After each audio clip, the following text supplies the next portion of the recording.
A recursive function is a function that calls itself. Here I have a working copy of recursivefactorial.cpp from chapter 2 of the exercise files.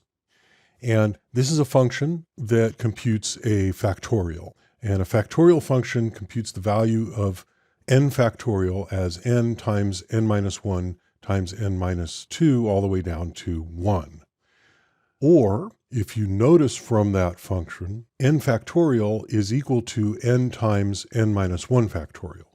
And so we're using that definition here by returning, first it checks if n is less than 2, then it returns 1.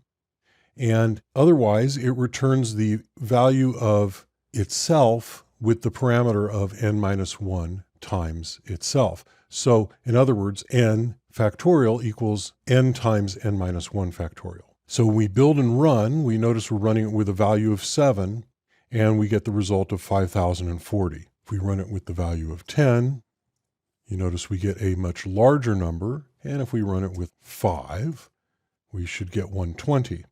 So this is a recursive function. In other words, it's a function that calls itself. So a recursive function can use a lot of resources. For every recursive function call, memory is allocated for the parameters, for any local variables, for the return value, and for other overhead that you might have in your function. And all of this is allocated on the stack, which means that it's very possible to overrun your stack and create a security vulnerability. A loop is often a more efficient way to do something like this. And in fact, even with a factorial, the recursive factorial function is a standard way of demonstrating recursion in programming, and yet a loop is a more efficient way to do this. And so I'm going to leave it as an assignment for you to create a factorial function that uses a loop instead of recursion, and feel free to contact me on Twitter at Bill Weinman with your result.